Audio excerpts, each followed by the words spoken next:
Hey Amit, how's it going? All good, man. All good.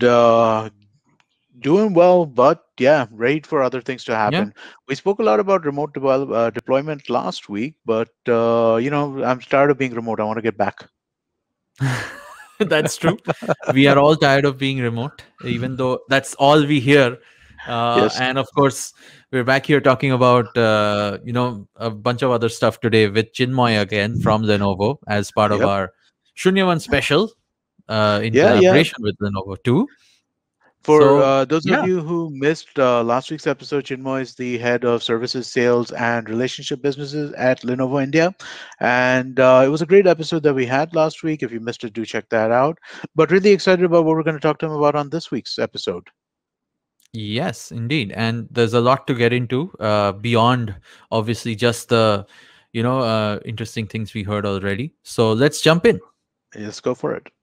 Hey everyone, welcome back. We are here with Chinmoy Ghatak from Lenovo, and we are continuing our conversation from last time about all the interesting things that Lenovo does as a company, as a brand, and as a service. Chinmoy, welcome back. Thank you, Shiladitya, and thank you, Amit. Uh, Mm. great to speak to you again. It was really fun. I mean, a subject which I think is really going to be very, very useful for the people who listen to this podcast to kind of get an understanding on. It's the less sexy part of things, but at the same time, I think it's probably one of the most important part of how we plan our things. Yeah, and last week we spoke. I know we spoke a lot about how like the kind of services that Lenovo provides are for and for enterprises, sort of end to end, sort of a service platform for your hardware as well as software. What I'd be also interested to ask you today is a little bit more about what exactly you do for small businesses who are not that large, who don't sort of need or can avail of your sort of end-to-end turnkey sort of a platform support. So let's say startups or small businesses, what do you do for companies like those? Yeah, it's a good point. In fact, so if we talk about how do we address small business and startups, let's look at the pain points that they have, especially where we can support. They'll have a lot of pain points anyways. Right. So the major pain point, they'll have fund and liquidity availability that issues. Then they will have pain point related to scale up or god forbid scale down as per the customer demand, as per the market demand situation. uh, Cyber security is definitely another concern area for every startup because they cannot really invest much on a robust Right. IT infrastructure. Right. uh, then their pain points are related to talent acquisition and retention also, and also people's productivity, especially in a if we look at in current work from home environment. They need to know who is where, how productive that person is, how to make that guy more productive with little IT infrastructure that they have. At the Right. same time, if the person forgot, for some reason decides not to operate, and he just switches off his laptop, the IT manager would like to recover that machine with all the data. They would like to freeze that machine. They would like to know physically where it is there when it is connected to the network, right? Right. So these are the things where we can bring in value. There are many other things which is their pain point, but I think I talked about few things. uh, when it talks about regarding fund and liquidity point of view, see, if a small business is going to buy laptops or desktops or whatever IT devices, any devices other than desktop, uh, they are spending money. There is a possible we do have an option where we can provide them a opex route. Instead of spending the entire money upfront, they can pay a periodic basis. It's like how you pay Mm. EMI for your houses, Hmm. so that they can invest the bulk amount money where it brings more business value for them. Right. And Makes sense. so what they're doing is they're doing pay per use. It's a device as a service that we call it. So it's a Wow. pay per use for them. And we do have an option where we can enable them to scale up also. So suddenly they have a big order, they need another 50, 20, 100 machines. Yes, can be delivered, and associated service also can be scaled up. We are not only talking about machines, we are talking about machines as well as services, because we don't expect them to invest in a robust IT infrastructure, including hardware purchase upfront. Right. So that way, and so this is regarding this fund part of it. Scale up, as I told you, yes. Cyber security, I think this is a concern, because in a small organizations, people are working from home, they can be in any environment, they need to be monitored or they need to be protected. So the tools are required there, and remote tools are required where we can definitely support them. When it comes Mm. to talent acquisition and retention point of view, uh, okay, here we can't do much, but what we can do is, see, Lenovo as a brand, if a young guy fresh from college receives a laptop, say Lenovo Yoga, his confidence level goes very high. I have seen it Hmm. in this this thought process in very among quite a few young guys there, and the product is robust, so the failure opportunity, the chances of failure any such thing is much lower, and the tools can also help maintain uptime. So people would like to have an environment, people would like to have a machine to work on where they're highly productive. So Right. we do bring in values in that space also. Now, apart from that, we do have something called Premier Support, which is to provide a faster turnaround. And as I told you, remote management tools are also there to Sure. uh, facilitate, to reduce the IT cost and having a better efficiency within the organization. So these are the things I think broadly we can bring value for the small and startup environment. Interesting. And when you say productivity, I was actually, interested to hear a little bit more about that. What kind of tools exactly are you talking about when you say people can be made more productive using? Obviously, a snazzy laptop is amazing. I know that everyone loves a brand new shiny, personal machine. But what kind of other tools for, especially for work from home, maybe, Okay. do you guys have? Yeah. See, okay. I think last time also I was talking about it. The efficiency of an organization is exactly same as the efficiency and productivity of its own people. Correct. Now, people needs to be up, running, and at a faster speed in an efficient manner. Now, we do have tools which you can deploy. Uh, well, let me take the name. We call it Lenovo Device Intelligence, actually, which has been, I think, last time also I talked about, but it's very appropriate in this environment where it's designed by using artificial intelligence, and lots of machine learning is involved, and we used host of customer data.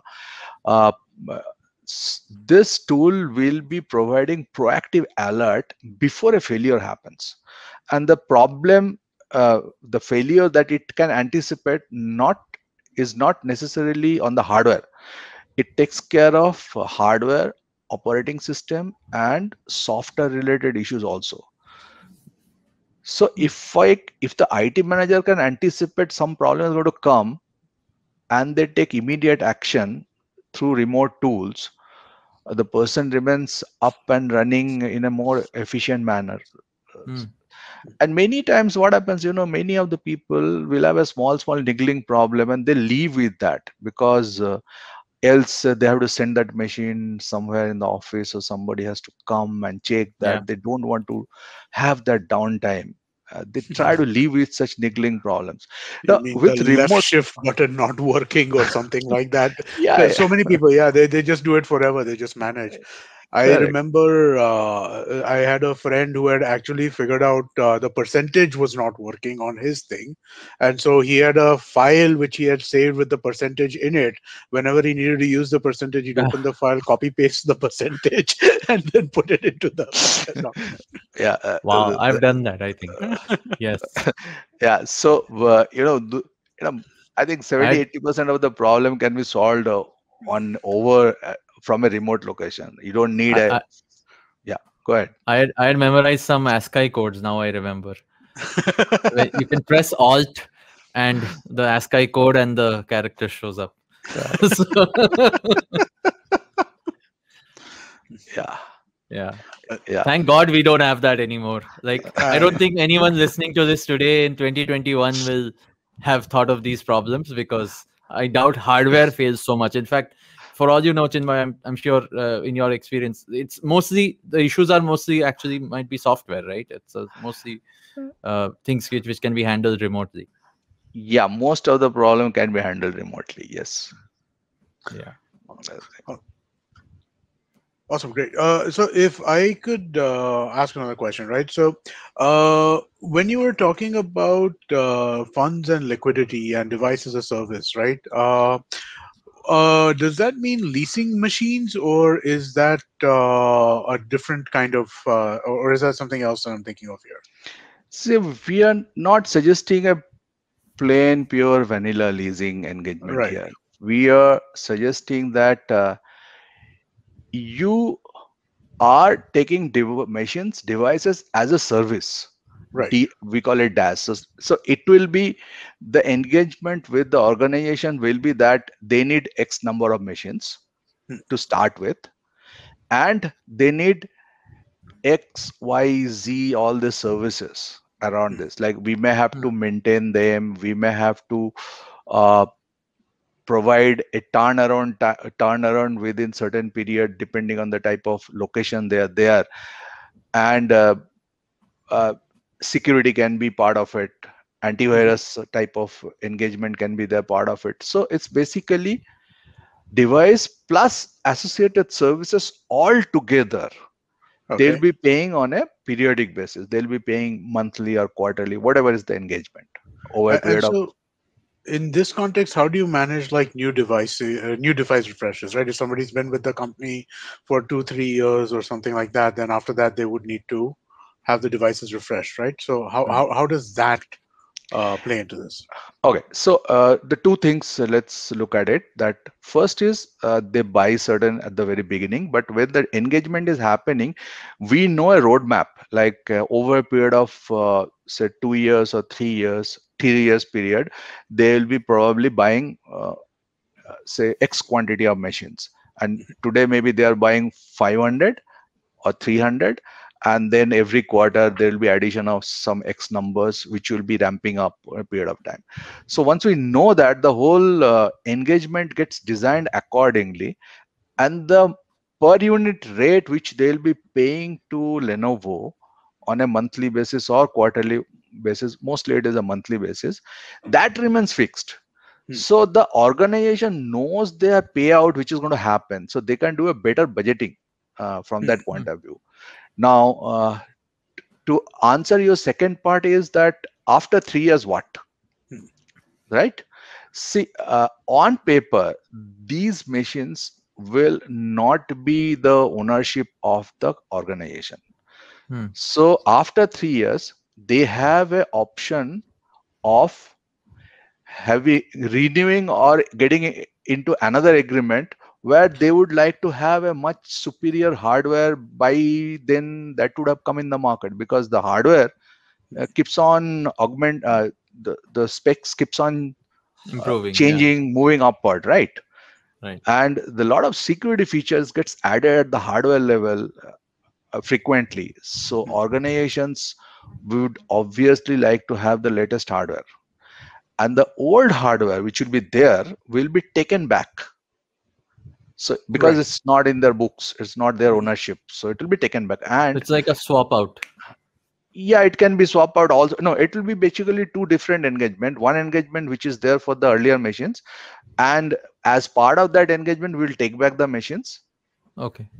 There may be some organizations who will say no, after 3 years we want to retain those machines, so that Ah, becomes a different engagement.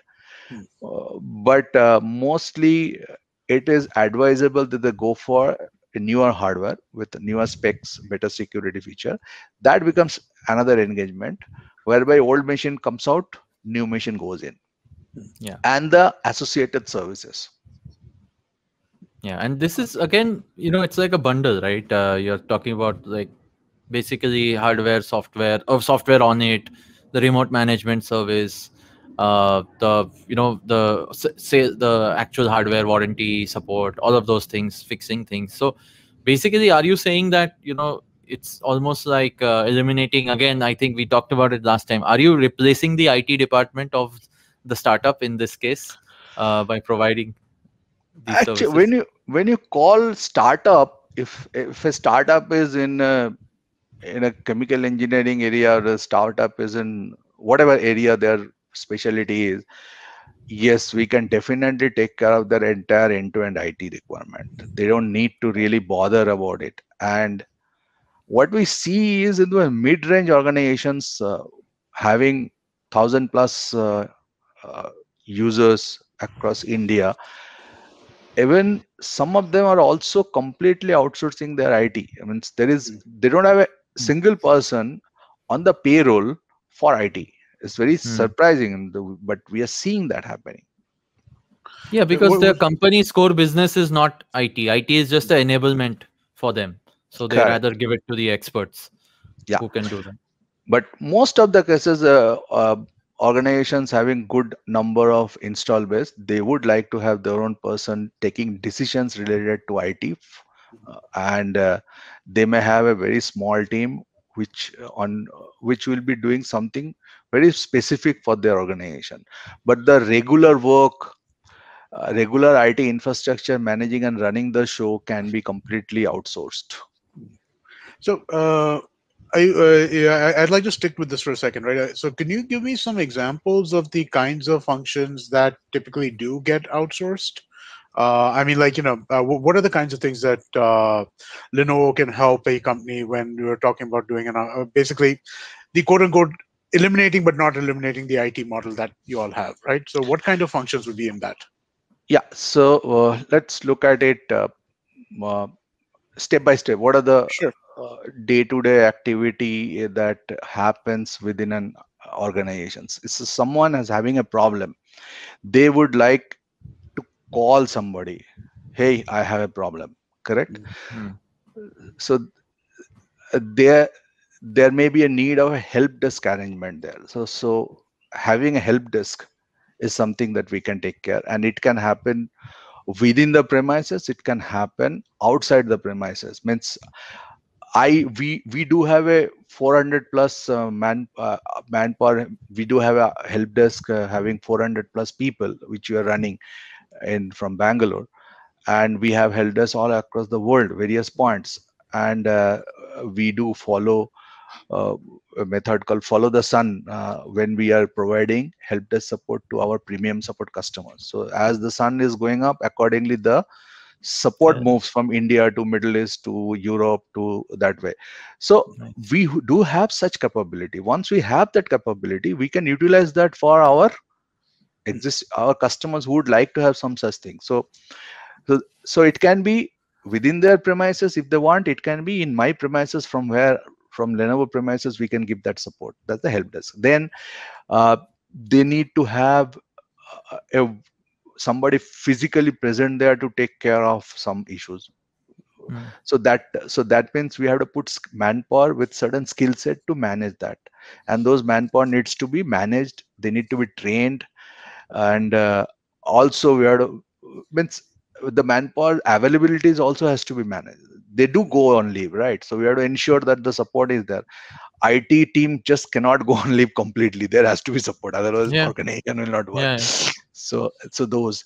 Then as I'm saying that productivity point of view, we do have a lot of tools which is something that we can manage.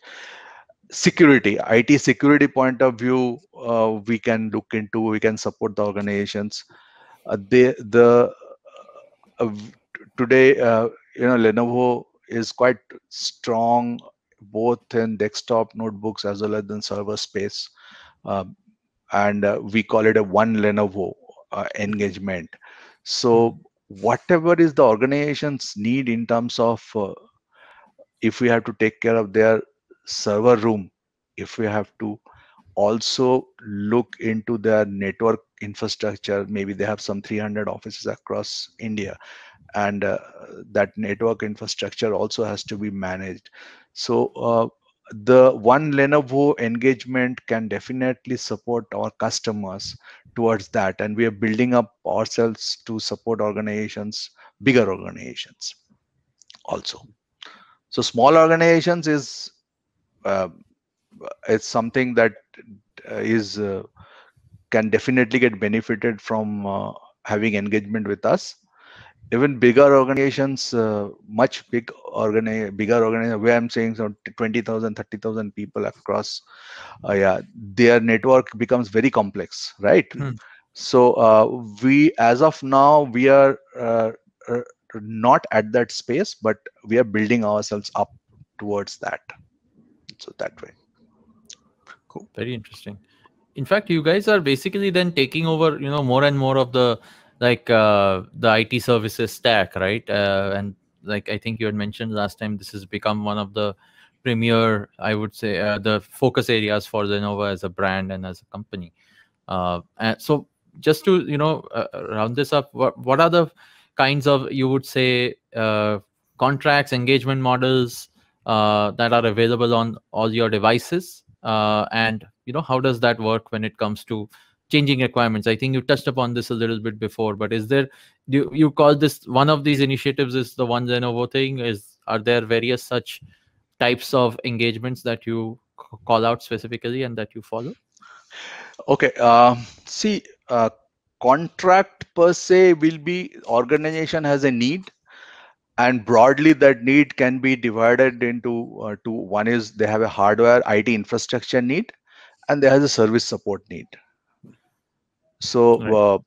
so so that is one need which is definitely can be addressed, and then there can be a financial layer on top of it. Organization may not like to invest the entire money at the very beginning, say Right. 2 crore rupees. If they have a 2 crore IT purchase requirement, they may put that money where it makes more sense for them, and they acquire the machines where they pay on a monthly basis, Right. much lesser amount, right? And it gives them a freedom where they can downgrade the assets, and I mean to say, if they have 1,000 machines which has been taken, they may say after 1 year, okay, I don't need this 5%, or I don't need this 100 200 machines, you take it back, and they will not pay for that type of those machines. Nice.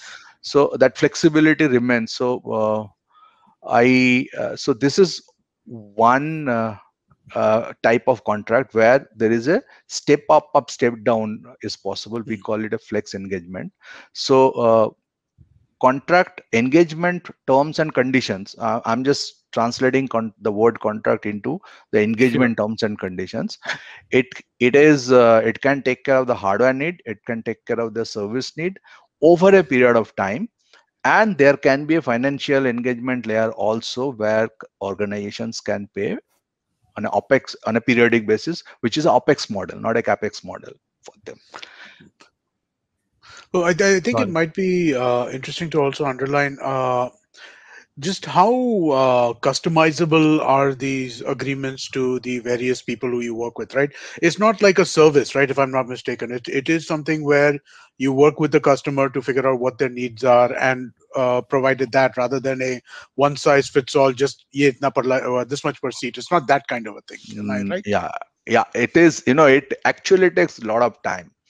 Um, for example, we the first such engagement happened in Asia is where there's a big organization in Australia, and most of the management of that activity was happening from our India Bangalore office. Okay, there's a guy sitting here where taking care of the running the show there. So it And it took us, that particular engagement took a good number of months to materialize. So let's look at in India, if such engagement is required, the discussion, there will be something called whiteboarding session, where we bring in the right set of people from the organization, uh, especially from procurement, IT, and finance, because all three team are important, and we bring in right set of people from our end, and there will be a workshop sort of thing to understand the requirement. Once the requirement timeline is clear, then we come out with a draft proposal. Then there will be further discussion, to and fro discussion, and then the proposal is finalized, and it moves towards implementation. So it does take time, yes. Okay, cool. Well, it's fascinating. Right. Really, really interesting to see that. I mean, like, because I mean, like, the tendency these days is like, one size fits all. Let's just kind of deploy the same thing over and over again. So it's interesting to know. But again, I guess this is the kind of service that requires that degree of customization. Exactly, and for small businesses, it's all the more important, right? You're able to meet their needs at their price point, their model of business. I think it's a great idea. I'm so glad we're doing these podcasts because honestly, I mean, like, we both run startups. Did you know that you could do this kind of thing? We had No, to spend all the money at the start only, right? So, I mean, like, it's great to know that these kinds of things work, and I'm sure it'll be really, really useful to the listeners. absolutely. Yeah, cool. All right. All right. I think we are going to come back and talk some more with Chinmoy again on our next episode. So until then, thank you so much, Chinmoy. Thank you, Shiladitya, and thank you, Amit, for Thank you. having me here. Bye. Thank you. Thank you.